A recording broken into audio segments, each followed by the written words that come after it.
حضرت عائشہ فرماتی ہے کہ آخری وقت آپ نے فرمایا میرے حبیب کو بلاؤ۔ میں نے اپنے باپ ابو بکر پھر عمر کو بلایا، انہوں نے پھر یہی فرمایا تو میں نے علی کو بلا بھیجا۔ آپ سلم نے علی کو چادر میں لے لیا اور آخر تک سینے سے لپٹائے رہے۔ مورخین لکھتے ہیں کہ جناب سیدہ اور حسنین کو طلب فرمایا اور حضرت علی علیہ السلام کو بلا کر وصیت کی اور کہا کہ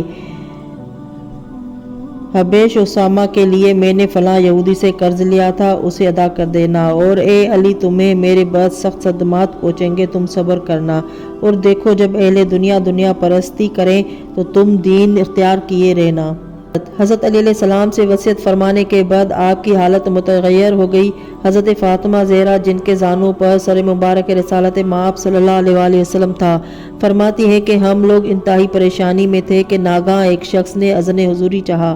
میں نے داخلہ سے منع کر دیا اور کہا اس شخص یہ وقت ملاقات نہیں ہے، اس وقت واپس چلا جا۔ اس نے کہا میری واپسی ناممکن ہے، مجھے اجازت دے دیجیے کہ میں حاضر ہو جاؤں۔ آن حضرت صلی اللہ علیہ وسلم کو جو قدر افاقہ ہوا تو آپ سلم نے فرمایا اے فاطمہ اجازت دے دو، یہ ملک الموت ہے۔ فاطمہ نے اجازت دے دی اور وہ داخل خانہ ہوئے۔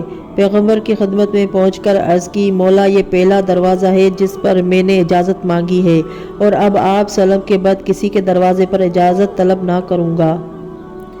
الغرض ملک الموت نے اپنا کام شروع کیا اور حضور رسول کریم صلی اللہ علیہ وآلہ وسلم نے بتاریخ 28 صفر 11 ہجری یوم دوشنبہ بوقت دوپہر ظاہری خلقت حیات اتار دیا۔ اہل بیت کرام میں رونے کا کوہرام مچ گیا۔ حضرت ابو بکر اس وقت اپنے گھر محلہ سخر گئے ہوئے تھے جو مدینہ سے 1 میل کے فاصلے پر تھا۔ حضرت عمر نے واقعہ وفات کو نشر ہونے سے روکا اور جب حضرت ابو بکر آ گئے تو دونوں سقیفہ بنی سعدہ چلے گئے جو مدینہ سے 3 میل کے فاصلے پر تھا اور باطل پر مشوروں کے لیے بنایا گیا تھا، اور انہی کے ساتھ ابو عبیدہ بھی چلے گئے جو غسال تھے۔ غرض ہے کہ اکثر صحابہ رسول خدا صلی اللہ علیہ وآلہ وسلم کی لاش چھوڑ کر ہنگامہ خلافت میں جا کر شریک ہوئے اور حضرت علی علیہ السلام نے غسل و کفن کا بندوبست کیا۔ حضرت علی علیہ السلام غسل دینے میں، فضل ابن عباس حضرت کا پیرہن اونچا کرنے میں، عباس اور قاسم کروٹ بدلوانے میں، اور اسامہ شکران پانی ڈالنے میں مصروف ہو گئے، اور انہی 6 آدمیوں نے نماز جنازہ پڑھی اور اسی حجرے میں آپ کے جسم اطہر کو دفن کر دیا جہاں آپ نے وفات پائی تھی۔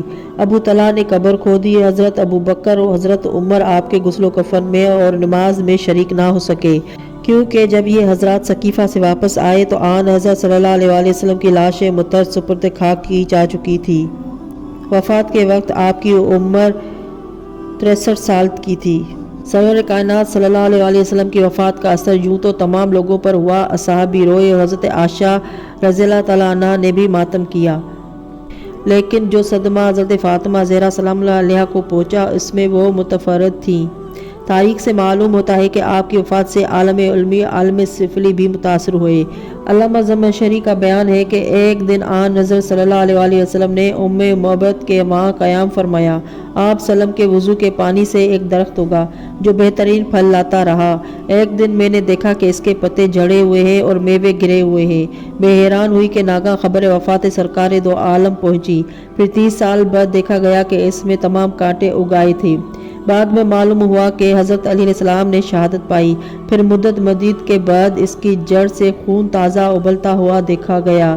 بعد میں معلوم ہوا کہ حضرت امام حسین علیہ السلام نے شہادت پائی، اس کے بعد وہ خشک ہو گیا۔ آن حضرت صلی اللہ علیہ وآلہ وسلم کی شہادت کا سبب یہ ظاہر ہے کہ حضرات چارہد معصومین علیہ السلام میں سے کوئی بھی ایسا نہیں جو درجہ شہادت پر فائز نہ ہوا ہو۔ حضرت رسول کریم صلی اللہ علیہ وآلہ وسلم سے لے کر حضرت امام حسن عسکری علیہ السلام تک سبھی شہید ہوئے ہیں۔ کوئی زہر سے شہید ہوا، کوئی تلوار سے شہید ہوا۔ ان میں ایک خاتون تھی حضرت فاطمہ بنت رسول خدا صلی اللہ علیہ وآلہ وسلم، وہ ضرب شدید سے شہید ہوئی۔ ان 14 معصوموں میں تقریباً تمام کی شہادت کا سبب واضح ہے، لیکن حضرت محمد مصطفیٰ صلی اللہ علیہ وآلہ وسلم کی شہادت کے سبب سے اکثر حضرات ناواقف ہیں، اس لیے میں اس پر روشنی ڈالتی ہوں۔ حجت الاسلام امام ابو حامد محمد غزالی کی کتاب سیر العالمین طبع ممبئی اور کتاب مشکوات شریف کے باب میں سے واضح ہے کہ آپ کی شہادت زہر کے ذریعے سے ہوئی ہے، اور بخاری شریف کی جلد نمبر 3 میں ہے کہ آن حضرت کو دوا میں زہر ملا کر دیا گیا تھا۔